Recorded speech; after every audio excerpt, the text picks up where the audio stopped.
ನಮಸ್ಕಾರಗಳು. ನಮ್ಮ ಮಾಧ್ಯಮ ಮಿತ್ರರು ನನ್ನ ಮೊದಲನೇ ಸಾಂಗಿಂದ ಹಿಡಿದು ಇವತ್ತಿನವರೆಗೂ ತುಂಬ ಸಾಥ್ ಕೊಟ್ಕೊಂಡು ಬಂದಿದ್ದೀರಾ. ತುಂಬ ಥ್ಯಾಂಕ್ಸ್. ಇವಾಗ ಟ್ರೈಲರ್ ಲಾಂಚ್ ಆಗಿದೆ. ನಿಮ್ಮೆಲ್ಲರ ಸಹಾಯ ತುಂಬ. ನಾನು ಏನೇ ಬಂಡವಾಳ ಹೂಡಿದ್ರು ಅದು ತಗೊಂಡೋಗಿ ರೀಚ್ ಮಾಡಿಸೋದು ನಿಮ್ಮ ಕೈಯಲ್ಲಿದೆ. ದಯವಿಟ್ಟು ನೀವು ಮಾಧ್ಯಮ ಮಿತ್ರರು ನಿಮ್ಮ ಕೈಯಲ್ಲಿ ಆದಷ್ಟು ಎಫೆಕ್ಟ್ ಹಾಕಿ ನನ್ನ ಒಂದು ಚಿತ್ರವನ್ನು ನೀನು ಮುಂದೂಡಿಸಿ ನನ್ನ ಸಕ್ಸಸ್ ಕಾಣೋಕ್ಕೆ ನೀವೆಲ್ಲರ ಒಂದು ಸಹಾಯ ಬೇಕಂತ ನಿಮ್ಮನ್ನು ಕೇಳ್ಕೊತೀನಿ. Thank you. ಮೊದಲನೇದಾಗಿ ಥ್ಯಾಂಕ್ ಯು ಸೋ ಮಚ್. ಎಲ್ಲ ಮೀಡಿಯಾದವರು ಬಂದಿದ್ದೀರಾ. 3 ಸಾಂಗ್ಸ್ ರಿಲೀಸ್ ಮಾಡಿದ್ದೀವಿ ನಮ್ಮ ಲೈವ್ ಟುಡೇ ಸಿನಿಮಾದು. ಇವತ್ತು ಟ್ರೈಲರ್ ರಿಲೀಸ್ ಆಗಿದೆ. ಸೊ 3 ಸಾಂಗ್ಸ್ ನಿಮ್ಗೆ ಗೊತ್ತಿದೆ ಯಾವ ಪ್ಯಾಟರ್ನಲ್ಲಿ ನಾವು ಈ ಸಿನಿಮಾನ ಮಾಡಿದ್ದೀವಿ ಅಂತ. ಇವತ್ತು ಟ್ರೈಲರು ನೋಡಿದ್ದೀರಾ. ಸಿನಿಮಾ ಟ್ರೈಲರ್ ಬಗ್ಗೆ ನೀವು ಮಾತಾಡಬೇಕು, ಜನ ಮಾತಾಡಬೇಕು. ಸೊ ನಾನು ಇಲ್ಲಿ ಒಂದು ವಿಷಯ ಹೇಳೋಕ್ಕೆ ಇಷ್ಟಪಡ್ತೀನಿ. ನಾಳೆಯಿಂದ ನಾನು ಎಂಟೈರ್ ಎಲ್ಲ ಊರುಗಳಿಗೂ ಜನರ ಹತ್ರ ಡೈರೆಕ್ಟಾಗಿ ಹೋಗಿ ನನ್ನ ಸಿನಿಮಾ ಈ ಥರ, ನನ್ನ ಕೆಲಸ ಈ ಥರ ಅಂತ ಅಪ್ರೋಚ್ಗೆ ಹೋಗ್ತಾ ಇದ್ದೀನಿ. ಸೊ ಇದನ್ನು ವೀಕ್ಷಿಸ್ತಾ ಎಲ್ಲ ಆಡಿಯನ್ಸ್ಗೆ ಕೇಳ್ಕೊತೀನಿ, ದಯವಿಟ್ಟು 6ನೇ ತಾರೀಕು ಸಿನಿಮಾ ರಿಲೀಸ್ ಆಗುತ್ತೆ, ಬಂದು ಥಿಯೇಟ್ರಲ್ಲಿ ಸಿನಿಮಾ ನೋಡಿ. ಟ್ರೈಲರ್ ನೋಡಿದಾಗ ಒಂದು ಏನು ಮಾಡಿದ್ದೀವಿ ಅಂತ ಗೊತ್ತಾಗುತ್ತೆ. ಅದನ್ನು ಡೈರೆಕ್ಟಾಗಿ ಜನರ ಹತ್ರನೇ ಹೋಗಬೇಕು ಅಂತ ಕೇಳ್ಕೊತಾರೆ. Thank you. ಎಲ್ರಿಗೂ ನಮಸ್ಕಾರ. ಮೀಡಿಯಾದವ್ರಿಗೆ ತುಂಬ ಥ್ಯಾಂಕ್ಸ್ ಬಂದಿದ್ದಕ್ಕೆ. ಸೊ ಈಗಾಗಲೇ ಟ್ರೈಲರ್ ನೋಡಿದ್ದೀರಾ, ಸಾಂಗ್ಸು ನೋಡಿದ್ದೀರಾ. ಈ ಸಿನಿಮಾ ಬಗ್ಗೆ ಹೇಳ್ಬೇಕಂದ್ರೆ ಈ ಪ್ರೆಸೆಂಟ್ ಸಿಚುವೇಶನ್ಗೆ ಆಪ್ಟ್ ಆಗೋ ಸಿನಿಮಾ ತುಂಬ ಚೆನ್ನಾಗಿ ಬಂದಿದೆ.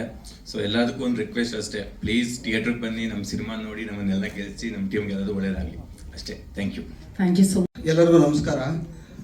ಅದೇ ಈಗ ಟ್ರೈಲರ್ ನೋಡ್ತಿದ್ರೆ ಅದೇ ಅವತ್ತು ಹೇಳ್ದಂಗೆ ಅನ್ಸೋದು ಒಂದೇ, ಈಗ ಈ ಹುಡುಗರಿಗೆ ಲವ್ ಅನ್ನೋದು ಒಂಥರ ಈ ಜೀವನ ಮರಣದ ಆಪ್ರೇಷನ್ ಇದ್ದಂಗೆ, ಹುಡುಗಿರಿಗೆ ಅದು ಆಡಿಷನ್ ಇದ್ದಂಗೆ. ನೋಡಿ ಸೆಲೆಕ್ಟ್ ಮಾಡ್ಕೊಂತಾರೆ ಯಾರನ್ನು ಬೇಕೋ ಅವ್ರಂಗೆ. ಹುಡುಗರಿಗೆ ಹಂಗಲ್ಲ. ಈಗ ನೋಡಿ, ಈ ಲವ್ವಲ್ಲಿ ಕಾಂಪಿಟೇಟರ್ ಹತ್ರ ಆಡಿ ಇದೆ ಅಂತ ಗೊತ್ತಾಗಿದ ತಕ್ಷಣ ಹೀರೋ ದಾಡಿ ಬಿಡೋಕ್ಕೆ ಶುರು ಮಾಡಿಬಿಡ್ಬೇಕು. ಹಿಂಗೆ ಸಿಗಲ್ಲ, ಕಷ್ಟ ಅಂತ ಹಂಗೆ ಕಾಣಿಸ್ತಿತ್ತು. ನಾನು ಮೊನ್ನೆನೂ ಅದೇ ಎಲ್ಲೋ ಹೇಳ್ತಿದ್ದೆ, ಈಗ ಯಾರೇ ನೋಡಿದ್ರು ಈ ಲವ್ ಮಾಡೋರು ಇನ್ಸ್ಟಾಗ್ರಾಮೆಲ್ಲ ಹಿಂಗೆ ಹಿಂಗೆ ಅಂತ ಇರ್ತಾರೆ. ಆ ಹುಡುಗಿರು ಹಿಂಗೆ ಹಿಂಗೆ ಅಂದಾಗೆಲ್ಲ ನನಗೆ ನಾವು ಹಿಂಗೆ ಹಿಂಗೆ ಅಂತ ಇರಬೇಕು ಅನ್ನೋದು ಫೀಲ್ ಆಗ್ತಿರುತ್ತೆ. ಇವತ್ತು ಹಂಗಿದೆ ಕತೆ, ಹಂಗೆ ಇದೆ. ನನಗೂ ಕರೆದು ಕೆಲಸ ಕೊಟ್ಟಿದ್ದಾರೆ ಪ್ರದೀಪ್ ಸರ್, ಕಿರಣ್ ಸರ್, ನಮ್ಮ ಡೈರೆಕ್ಟ್ರು. ಅವ್ರ ಜೊತೆ 2ನೇ ಸಿನಿಮಾ ಮಾಡ್ತಿರೋದು ನಾನು ಕಾಂತಾಣನ ಜೊತೆ. ಖುಷಿಯಾಗುತ್ತೆ. ಎಂಟರ್ ಟೀಮ್ ಒಳ್ಳೇದಾಗಲಿ. ಅದೇ ಈಗ ಟ್ರೈಲರ್ ಮಾಡಿ ಮುಂದೆ ಇಟ್ಟಿದ್ದೀವಿ. ನನ್ನ ಒಬ್ಬಂಗೆ ಚಿಕ್ಕ ಪುಟ್ಟ ಪ್ರಶ್ನೆ ಕೇಳಿ ಅಣ್ಣ. ನಾನು ಮಾಧ್ಯಮದ ಮಗು, ಚೂರು ಭಯ ಇಲ್ಲ, ಭಯ ನನಗೆ. ಅದಕ್ಕೆ ಎಲ್ಲ ಬಿಡಲ್ಲ, ನಿನ್ನೂ ಹಾಕತ್ತೀವಿ, ಇನ್ಕ್ಲೂಡಿಂಗ್ ಯು ಅಂದ್ಬಿಟ್ರೆ ಕಷ್ಟ. ಎಲ್ಲ ಅಣ್ಣನೇ ಹೇಳ್ಬಿಟ್ರು, ಪ್ರೊಡ್ಯೂಸರ್ ಹೇಳ್ಬಿಟ್ರು, ಡೈರೆಕ್ಟರ್ ಸರ್ ಹಾಗೆ ನಮ್ಮ ಹೀರೋ ಸರ್ ಎಲ್ಲ ಹೇಳಿದ್ದಾರೆ. ಲೈವ್ ಟುಡೇ ಸಿನಿಮಾ ತುಂಬ ಚೆನ್ನಾಗಿದೆ. 6ನೇ ತಾರೀಕು ರಿಲೀಸ್ ಆಗ್ತಾ ಇದೆ, ಬಂದು ನೋಡಿ. Thank you. ಇವ್ರಿಗೆ ಗೊತ್ತಾಯ್ತು ನಾನು ಮಾಧ್ಯಮದ ಮಗು ಅಂದ್ರೆ ನನಗೂ ಪ್ರಶ್ನೆ. ನಮಸ್ತೆ. ಮೊದಲನೇದಾಗಿ ಸಿನಿಮಾ ಬಗ್ಗೆ ಅಥವಾ ಟ್ರೈಲರ್ ಬಗ್ಗೆ ಒಬ್ರೊಬ್ರು ಒಂದೊಂದು ಒಪಿನಿಯನ್ ಕೊಡ್ತಾ ಇದ್ದಾರೆ. That's good. ಆ್ಯಕ್ಚುಲಿ ಒಬ್ರೊಬ್ರಿಗೆ ಈ ಥರ ಒಂದೊಂದು ಥರ ಅನ್ನಿಸ್ತದೆ ಅಂದರೆ ಅದು ನಮಗೆ ಒಳ್ಳೇದೇ. ಜನಕ್ಕೆ ಏನೋ ಒಂದು ತಲೆಗೆ ಬರ್ತಾ ಇದೆ ಸಿನಿಮಾದಲ್ಲಿ ಏನೋ ಒಂದಿದೆ ಅನ್ನೋದು ಅಂತ. ಬಟ್ ನನ್ನ ಕೇಳಿದ್ರೆ ಸರ್ ಹೇಳ್ದಂಗೆ ಬಕೆಟ್ಗೆ ತುಂಬ್ತಾ ಇದ್ದಾರೆ, ಆಮೇಲೆ ಏನೋ ಬೆಟ್ಟದಿಂದ ತಳ್ತಾ ಇದ್ದಾರೆ. ನಮ್ಮ ಸುಧೀರ್ ಅವ್ರು ಹೇಳ್ದಂಗೆ ನೋ ಆಗೋತ್ತಿಲ್ಲ ನನಗೆ. ಒಂದು ಹೆಣ್ಣಿನ ಮನಸ್ಥಿತಿ, ಪ್ರೀತಿ ಅಥವಾ ಮದುವೆ ಅಂತ ಬಂದರೆ ಮನಸ್ಥಿತಿ ಎರಡು ಅವಳ ಹಿಡಿತದಲ್ಲೇ ಇರೋದಿಲ್ಲ. ಅದರಿಂದಾಗಿ ಅವಳು ಏನೇನೆಲ್ಲ ಫೇಸ್ ಮಾಡ್ತಾಳೆ. ಸೊ ಅದು ಎರಡರಲ್ಲಿ ಅವಳೊಬ್ಬಳೆ ಮಾತ್ರ ಇರೋದಿಲ್ಲ, ಅವಳ ಫ್ಯಾಮಿಲಿ ಇರುತ್ತೆ, ಅವಳು ಪ್ರೀತಿಸೋ ಹುಡುಗ ಇರ್ತಾನೆ, ಮದುವೆ ಆಗೋ ಹುಡುಗ ಇರ್ತಾನೆ. ಸೊ ಇದೆಲ್ಲದನ್ನು ಅವಳು ಹೇಗೆ ಫೇಸ್ ಮಾಡ್ತಾಳೆ ಅನ್ನೋದನ್ನ ಈ ಸಿನಿಮಾದಲ್ಲಿ ತೋರ್ಸೋಕೆ ಹೊರಟಿದ್ದಾರೆ. ತುಂಬ ಚೆನ್ನಾಗಿ ಹೇಳಿದ್ದಾರೆ. ಲೈಫ್ ಟುಡೇ ಅನ್ನೋ ಟೈಟಲ್ ಆ ಪಾತ್ರಕ್ಕೆ ಆಪ್ಟ್ ಆಗಿದೆ. ಅದು ಸಿನಿಮಾ ನೋಡಿದ್ರೆ ಎಲ್ರಿಗೂ ಗೊತ್ತಾಗುತ್ತೆ. ಅಷ್ಟೇ. ಹಾಯ್, ಎಲ್ಲರಿಗೂ ನಮಸ್ಕಾರ. ಥ್ಯಾಂಕ್ ಯು ಸೋ ಮಚ್ ನೀವು ಎಲ್ಲರೂ ಬಂದಿದ್ದೀರಾ ಅಂತ. ಏನು ಸಿಚುವೇಶನ್ ತಕ್ಕಂಗೆ ನಮ್ಮ ಸಿನಿಮಾ ರಿಲೀಸ್ ಆಗ್ತಾ ಇದೆ. ಆ್ಯಕ್ಚುಲಿ ಪ್ರತಿಯೊಬ್ಬರು ಅವ್ರವ್ರ ಒಪಿನಿಯನ್ ಹೇಳಿದರು. ನನ್ನ ಒಪಿನಿಯನ್ ಏನಪ್ಪ ಅಂದರೆ, ಆ್ಯಕ್ಚುಲಿ ಲವರ್ಸ್ಗಳದ್ದು ಆಟ ಸ್ವಲ್ಪ ಜಾಸ್ತಿನೇ ಆಗ್ತಾ ಇದೆ. ಆ್ಯಂಡ್ ಬರೀ ಹೆಣ್ಮಕ್ಳು ಅಲ್ಲ, ಆ್ಯಕ್ಚುಲಿ ಈವನ್ ಗಂಡ್ಸ್ ಮೇಲಾಗಿ ಅವ್ರು ಕೂಡ ತುಂಬ ಫೇಸ್ ಮಾಡ್ತಿದ್ದಾರೆ. ಈ ಕೊಲೆ ಮಾಡೋದು, ಮರ್ಡರ್ಸ್ ಎಲ್ಲ ತುಂಬ ಜಾಸ್ತಿ ಆಗ್ತಿದೆ. ಅದಕ್ಕೆ ಕಾರಣ ಯಾಕೆ, ಏನು, ಅಥವಾ ಇಫ್ ಯು ಸಿ ಇನ್ನೊಂದು ಡೈಮೆನ್ಷನಲ್ಲಿ ಹೆಣ್ಮಕ್ಳು ಕೂಡ ತುಂಬ ಫೇಸ್ ಮಾಡ್ತಿದ್ದಾರೆ. ಸೊ ನಮ್ಮ ಸಿನಿಮಾ ದ್ವಾರ ನಾವು ಏನು ತೋರ್ಸೋಕ್ಕೆ ಪ್ರಯತ್ನ ಪಟ್ಟಿದ್ದೀರಾ ಅದು ನಿಮಗೆ 8ನೇ ಆಗಸ್ಟ್ ಸಿನಿಮಾದಲ್ಲಿ ಗೊತ್ತಾಗುತ್ತೆ. ಸೊ ದಯವಿಟ್ಟು ಬಂದು ನಮ್ಮ ಸಿನಿಮಾ ನೋಡಿ, ಹರಿಸಿ ಅಂತ ಕೇಳ್ಕೊಳ್ತೀನಿ. Thank you so much. ನಮಸ್ಕಾರ. ಮೊದಲನೇದಾಗಿ ಮಾಧ್ಯಮ ಮಿತ್ರರಿಗೆ ಮತ್ತು ಎಲ್ಲ ಆಗಮಿಸಿರ್ತಕ್ಕಂತಹ ಎಲ್ಲ ಹಿರಿಯರಿಗೂ ಮತ್ತು ನಿರ್ಮಾಪಕರುಗಳಿಗೆ ಧನ್ಯವಾದಗಳು. ಅಂದರೆ ನನ್ನ ಹಿಂದಿನ ಸಿನಿಮಾ ಇರುವುದೆಲ್ಲವ ಬಿಟ್ಟು ನಿಮಗೆಲ್ಲ ಗೊತ್ತೇ ಇದೆ. ಅಂದರೆ ಒಂದು ಎಮೋಷನ್ಸ್ ಜೊತೆ, ಅಂದರೆ ಫ್ಯಾಮಿಲಿ. ಇವತ್ತು ನಾವೇನೇ ಅಲ್ಟಿಮೇಟ್ ಆಗಿ ನಾವು ಏನು ದುಡಿತೀವಿ, ಎಷ್ಟು ಸಂಪಾದನೆ ಮಾಡ್ತಾ ಇದ್ದೀವಿ, ಎಲ್ಲಿದ್ದೀವಿ ಅನ್ನೋದಕ್ಕಿಂತ ಹೆಚ್ಚಾಗಿ ಹೇಗೆ ಬದುಕ್ತಾ ಇದ್ದೀವಿ ನಾವು ನಾಲ್ಕು ಗೋಡೆ ಮಧ್ಯೆ ಅನ್ನೋದು ತುಂಬ ಇಂಪಾರ್ಟೆಂಟ್ ಆಗುತ್ತೆ. ನಾವು ಇಲ್ಲಿಂದ ಹೋದರೆ ಕೊನೆಗೆ ಮನೆಗೆ ಹೋಗಬೇಕು. ಅಲ್ಲಿ ಹೋಗಿರೋ ಜಾಗದಲ್ಲಿ ನಮಗೆ ನೆಮ್ಮದಿ ಇದೆಯಾ, ಸುಖ ಇದೆಯಾ, ಶಾಂತಿ ಇದೆಯಾ? ಅಂದರೆ ಇವು ತುಂಬ ಈಸಿಯಾದಂತಹ ಪದಗಳು. ನನಗೆ ಈ ಕತೆ ಒಪ್ಕೊಳ್ಳೋದಕ್ಕಿಂತ ಮುಂಚೆ ಕಿರಣ್ ಅವ್ರು ಕತೆ ಬರೆದಿದ್ರು. ಸೊ ನನ್ನನ್ನು ಕರೆದು ಸರ್ ಹಿಂಗೆ ಸಿನಿಮಾ ಮಾಡಬೇಕು ಅಂತ ಅಂದಾಗ, ಸೊ ನಾನು ಕತೆ ಓದಿದಾಗ ನನಗೆ ಅಂದರೆ ಯಾವುದೇ ಹೀರೋ ಆಗಲಿ ಸರ್, ಇವತ್ತು ಎಲ್ಲರೂ ಬಿಲ್ಡಪ್ ಇರಬೇಕು, ಮಾಸ್ ಡೈಲಾಗ್ ಇರಬೇಕು, ಮತ್ತು ಇನ್ನೇನೋ ಒಂದು ಎಲಿವೇಶನ್ ಶಾರ್ಟ್ಸ್ ಇರಬೇಕಂತ ಎಲ್ಲ ಯೋಚನೆ ಮಾಡಿ ಇವತ್ತು ಅವರೇ ನಿರ್ಮಾಪಕರನ್ನ ಹುಡುಕಿ ಕತೆ ಮಾಡಿ ಸಿನಿಮಾ ಮಾಡಬೇಕು ಅಂತ ಅಂದಾಗ ತುಂಬ ಒಂದು ದೊಡ್ಡ ಚಾಲೆಂಜಿಂಗ್ ಆಗಿರುತ್ತೆ. ಅವ್ರ ಮೇಲೆ ಕತೆ ಬರ್ಕೊಂಡಿರ್ತಾರೆ.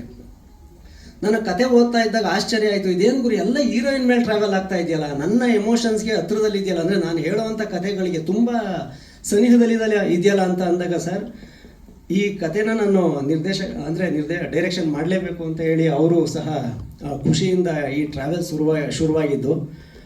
ಇದರೊಳಗಡೆ ನೋಡ್ತಾ ಇದ್ದೀವಿ ಅಂದರೆ ಲೈಫ್ ಅಂದರೆ ಎಲ್ಲವೂ ಮಿಕ್ಸರ್ ಆಫ್, ಅಂದರೆ ಒಂಥರ ಎಲ್ಲ ಸಮ್ಮಿಶ್ರಣದಲ್ಲೇ ಇರಬೇಕು. ಹಾಸ್ಯ ಇಲ್ಲ ಸುಮಾರು. ಅಂದರೆ ನಾವು ಟ್ರೈಲರ್ ಕಟ್ ಮಾಡಬೇಕಾದ್ರೆ ಈ ಸಿನಿಮಾದಲ್ಲಿ ಎಲ್ಲ ಇದೆ ಗುರು, ಲವ್ ಇದೆ, ಆ್ಯಕ್ಷನ್ ಇದೆ, ಇನ್ನೊಂದಿದೆ, ಮತ್ತೊಂದಿದೆ, ಎಲ್ಲ ಮೋಸ ಇದೆ ಅಂತ ಸರ್ ಹೇಳಿದ್ರು ಚೆನ್ನಾಗಿ. ಇದರಲ್ಲಿ ಹಾಸ್ಯನೂ ಇದೆ ಸರ್, ಅದನ್ನು ಮ್ಯೂಟ್ ಮಾಡಿದ್ದೀವಿ. ಅವರಿದ್ದಾರೆ ಮ್ಯೂಟ್ ಅಂದರೆ ಕಟ್ ಮಾಡಿದ್ದೀವಿ. ಥಿಯೇಟ್ರಿಗೆ ಬಂದಾಗ ನಿಮ್ಮ ಜೊತೆ ಅದು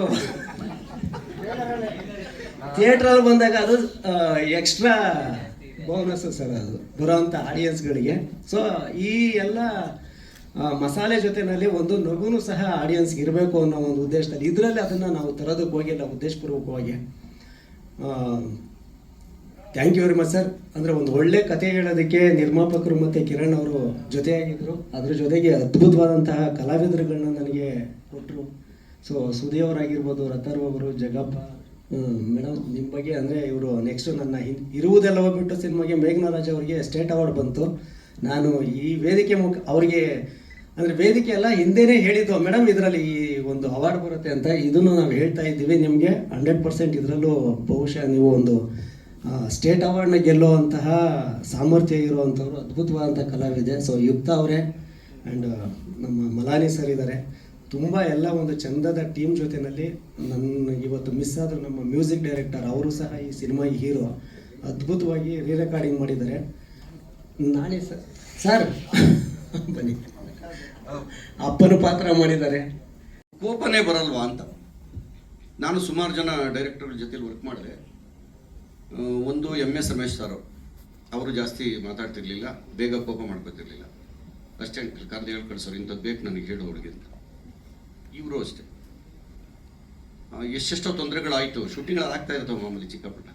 ಆ ಮನುಷ್ಯ ಒಂದು ಚೂರು ರೇಗ್ತಾ ಇಲ್ಲ ಯಾರು. ಅದಕ್ಕೋಸ್ಕರ ಒಂದಿನ ನನಗೆ ತುಂಬ ಜ್ವರ, 110 ಡಿಗ್ರಿ ಜ್ವರ ಅವತ್ತು ನೈಟ್ ಶೂಟಿಂಗು. ನಾನು ಮಾಡಲ್ಲ ಅಂತ ಕೂತ್ಬಿಟ್ಟಿದ್ದೆ, ಆಗ್ತಾಯಿಲ್ಲ ನನಗೆ, ಚಳಿ ಹಿಂಗೆ ನಡುತ್ತಾ ಇದೆ. ಅಣ್ಣ ಪ್ಲೀಸ್, ಎಷ್ಟು ಚೆನ್ನಾಗಿ ಕರ್ಕೊಂಡು ಹೋಗ್ಬಿಟ್ರು ಶೂಟಿಂಗಿಗೆ ಅಂದರೆ ರೂಮಲ್ಲಿದ್ದವ್ರಿಗೆ. ಅಲ್ಲೇನೋ ಊಟದ ಪ್ರಾಬ್ಲಮ್ ಆಗ್ಬಿಡ್ತು ನಮಗೆ, ಸುಮಾರು ಜನ ಆಯಿತು ಆರ್ಟಿಸ್ಟ್ಗಳಿಗೆ, ನನಗೂ ಆಯಿತು. ಇನ್ನು ಶೂಟಿಂಗ್ ವಿಚಾರಕ್ಕೆ ಬಂದಾಗ ಚಿಕ್ಕಮಂಗ್ಳೂರು ಮಳೆ ಬರ್ತಾ ಇರುತ್ತೆ, ಹೋಗ್ತಾ ಇರುತ್ತೆ, ಈ ಥರ ಎಲ್ಲ ಇರುತ್ತೆ. ಅದರಲ್ಲೂ ಎಲ್ಲ ಅಡ್ಜಸ್ಟ್ ಮಾಡಿಕೊಂಡು ಅವ್ರಿಗೇನು ಬೇಕೋ ಅದನ್ನು ತಗೊಂಡಿದ್ದಾರೆ. ಹೆತ್ತೋರ್ಗೆ ಯಜ್ಞ ಮುದ್ದು ಅಂತ ಇವಾಗ ನಮ್ಮ ಸಿನಿಮಾ, ನಾವು ಮಾಡಿದ ಸಿನಿಮಾಗಳೆಲ್ಲ ಚೆನ್ನಾಗಿರುತ್ತೆ ಅಂತಲೇ ನಾವು ಹೇಳೋದು, ಎಲ್ಲರೂ ಹೇಳೋದು ಅಷ್ಟೇ. ಡೈರೆಕ್ಟಿಂದ ಹಿಡಿದು ಆರ್ಟಿಸ್ಟಿಂದ ಹಿಡಿದು ಇವರು ನಮ್ಮ ಜಗಪ್ಪ ಆಗಲಿ ಇವರು ಆಗಲಿ ಏನು ಯಾರೇನು ಕಡಿಮೆ ಇಲ್ಲ, ಇಲ್ಲಿ ಎಲ್ಲರೂ ಚೆನ್ನಾಗಿ ಇದು ಮಾಡಿದರು. ನಾನು ಪ್ರೊಡ್ಯೂಸರ್ನೇ ನೋಡಿಲ್ಲ ಈ ಸಿನಿಮಾ ಮುಗಿಯೋವರೆಗೂ. ಬಂದಿದ್ದಾರಾ ಸರ್? ನಮಸ್ಕಾರ. ತಮ್ಮ ಹೆಸರು? ಪ್ರದೀಪ್ ಸರ್. ಇದೇ ಈಗ ಪರಿಚಯ ಮಾಡ್ಕೋದೆ. ಹೌದು, ಒಂದು ಸರಿ ಲೊಕೇಶನ್ ಬಂದವ್ರೆ, ಅವ್ರನ್ನ ಪರಿಚಯ ಆಗಕ್ಕೆ ಬಿಡಲಿಲ್ಲ ಜನ. ನಾಡಿ ಇನ್ನೊಂದು ಪಿಕ್ಚರ್ ಹಾಕ್ಕೊಂಡ್ಬಿಡ್ತಾನೇನೋ ಅಂತ. ನಾನು ಹಂಗಾಗಿದ್ರೆ ಎಷ್ಟು ಸಿನಿಮಾ ಮಾಡಬೇಕಿದೆ. ಇರಲಿ, ಚೆನ್ನಾಗಾಗುತ್ತೆ ಸರ್, ಕೆಲಸ ಚೆನ್ನಾಗಾಗಿದೆ. ನಾನು ಅದಕ್ಕೆ ಮೈಕ್ ಹಿಡಿಯಲ್ಲ, ಹಿಡಿದ್ಬಿಟ್ರೆ ನಾನು ಒಳಗೆ ಏನು ನಿಲ್ಲಲ್ಲ. ಸ್ವಿಚ್ ಆನ್ ಮಾಡಿಬಿಟ್ರೆ ಬರ್ತಾ ಇರುತ್ತೆ ಎಲ್ಲ. ಅದಕ್ಕೆ ಬೇಡ, ಒಳ್ಳೇದಾಗಲಿ, ಸಿನಿಮಾ ಚೆನ್ನಾಗಾಗಬೇಕು. ಕಾಂತರಾಜ್ ಅವರ ಆಸೆಗೋಸ್ಕರ ಬಂದಿದ್ದೀನಿ ನಾವು. ನೀವೇನೋ ಹೇಳಿದ್ರಿ ಊರು ತುಂಬ ಪ್ರಮೋಷನ್ ಆಗುತ್ತೆ ಕರ್ನಾಟಕ ಅಂತ, ನಾನು ಹೋಗಲ್ಲ. ಕೆಲಸ ಬಿಟ್ಟು ಹೆಂಗೆ ಹೋಗೋದು ನಾವು? ಅದು ಇದು ಒಂದು ಸಿನಿಮಾ ಅಲ್ವಾ? ಹೌದು ಸರ್, ಸಂತೋಷ. ಇಲ್ಲಿ ಊಟ ಬಿಟ್ಟು ಹೋಗ್ತಾ ಇರ್ತೀನಿ, ನಾನು ಅಲ್ಲಿ ಊಟ ಕೊಡ್ಬೇಕಲ್ವ. ಊಟ ಅಂದರೆ ಎಲ್ಲ ಊಟ ಅಲ್ಲ ನಾನು ಹೇಳಿದ್ದು, ಎಲ್ಲ ವಿಚಾರದಲ್ಲಿ ಹಂಗಾಗುತ್ತೆ, ಕಷ್ಟ ಆಗುತ್ತೆ ಅವರಿಗೆ. ನಮ್ಮನ್ನೆಲ್ಲ ಕರ್ಕೊಂಡೋಗಿ ಇದು ಮಾಡೋಕ್ಕಾಗಲ್ಲ. ಟೈಮ್ ಇದ್ದರೆ ಡೈರೆಕ್ಟರ್ಗೋಸ್ಕರ ಖಂಡಿತ ಹೋಗ್ತೀನಿ. ಇಷ್ಟ ಆಗಿದೆ. ಇನ್ನು ನನ್ನ ಪಾತ್ರದ ಬಗ್ಗೆ ಅದೇ ನಾನು ಹೇಳಿದ್ನಲ್ಲ, ನನ್ನ ಮಗಳೇ ನನ್ನ ಜೊತೆಲಿ ಆ್ಯಕ್ಟ್ ಮಾಡ್ದಂಗಿತ್ತು ಅಂತ. ಇವತ್ತು ಫೋನ್ ಮಾಡಿ ಪಾಪ ಯಾವುದೊಂದು ಸಿನಿಮಾ ಕರೆದ್ರು ನಾನು ಬರೋಕ್ಕಾಗಿಲ್ಲ, ಸಾರಿಮ್ಮ. ಹಾಂ, ಎಷ್ಟು ಫೀಲ್ ಮಾಡ್ತಿತ್ತು ಹುಡುಗಿ ಅಂದರೆ, ಸ್ಕ್ರಿಪ್ಟ್ ಅಲ್ಲಿ ಬಂದಾಗ ಮಾತ್ರ ಕ್ಯಾಮ್ರಾ ಮುಂದೆ ಅದನ್ನ ಆ್ಯಕ್ಟ್ ಮಾಡೋದು, ಅಲ್ಲಿ ಹೋಗ್ಬಿಟ್ಟು ಸುಮ್ಮನೆ ಮೌನ ಕೂತ್ಕೊಂಡ್ಬಿಡೋದು. ಅಯ್ಯೋ ಅನ್ಸೋದು ನೋಡ್ತಾ ಇದ್ರೆ. ನಮಗೂ ಬಿಟ್ಕೊಡೋಕ್ಕಾಗಲಿಲ್ಲ, ಅಲ್ಲಿ ಲೊಕೇಶನ್ ಪ್ರಾಬ್ಲಮ್ ಇತ್ತು. ತುಂಬ ನೋವು ಅನ್ಬಸಿದೆಯಾ. ಡೈರೆಕ್ಟರ್ ಕನಸು ನನಸಾಗುತ್ತೆ. ತುಂಬ ಚೆನ್ನಾಗಿ ಮಾಡಿದ್ದಾರೆ ಸಿನಿಮಾ. ಡಬ್ಬಿಂಗ್ ಮಾಡಿದಾಗ ನೋಡಿದೆ ನಾನು. ಇವತ್ತು ಕೂಡ ನಾನು ಹೇಳಿದೆ, ಇಲ್ಲಪ್ಪ ನನಗೆ ಆಗ್ತಾ ಇಲ್ಲ, ಬರೋಕ್ಕೆ ಬಿಡಲ್ಲ ಇವರು. 6 ಗಂಟೆಗೆ ಬಿಟ್ಟು ನಾನು ಬರೋದು ಇಲ್ಲಿಂದ ಶಿರ್ಕೆ ಅಪಾರ್ಟ್ಮೆಂಟ್ ಹತ್ರ ಇದ್ದೀನಿ ಅಂತ ಹೇಳಿ. ಇಲ್ಲ, ಲೇಟ್ ಆದರೂ ಪರವಾಗಿಲ್ಲ, ನೀವು ಬರಬೇಕು. ಬಂದಿದ್ದೀವಿ. ಇಡೀ ಟೀಮ್ಗೆ ಒಳ್ಳೆಯದಾಗಲಿ. ನಿರ್ಮಾಪಕರು ನಮ್ಮನ್ನು ನಂಬಿ ಹಣ ಹಾಕಿದ್ದಾರೆ, ಅವರನ್ನ ತಿಂದಿದ್ದೀವಿ. ದೇವರು ಎಲ್ರಿಗೂ ಒಳ್ಳೇದು ಮಾಡಲಿ ಅಂತ ಹೇಳಿ ಆಶಿಸ್ತೀನಿ. ಮಾಮೂಲಿ ಕೇಳಿದಾಗೆ ನಿಮ್ಮನ್ನು ಕೈ ಮುಗಿದು ಕೇಳ್ಕೊತೀನಿ, ಇಷ್ಟು ವರ್ಷ ನಮ್ಮನ್ನು ಎಲ್ಲ ಕಾಪಾಡ್ಕೊಂಡು ಬಂದಿದ್ದೀರಿ ಇಂಡಸ್ಟ್ರಿ ಅಂದರೆ, ನಾನು ಒಬ್ಬನಲ್ಲ, ಎಲ್ಲರೂ ಅದೇ ರೀತಿ ಈ ಸಿನಿಮಾಗೂ ಸಪೋರ್ಟ್ ಮಾಡಿ ಅಂತ ಹೇಳಿ ನಮ್ಮಲ್ಲಿ ಕೇಳ್ಕೊತೀನಿ. ನಮಸ್ಕಾರ.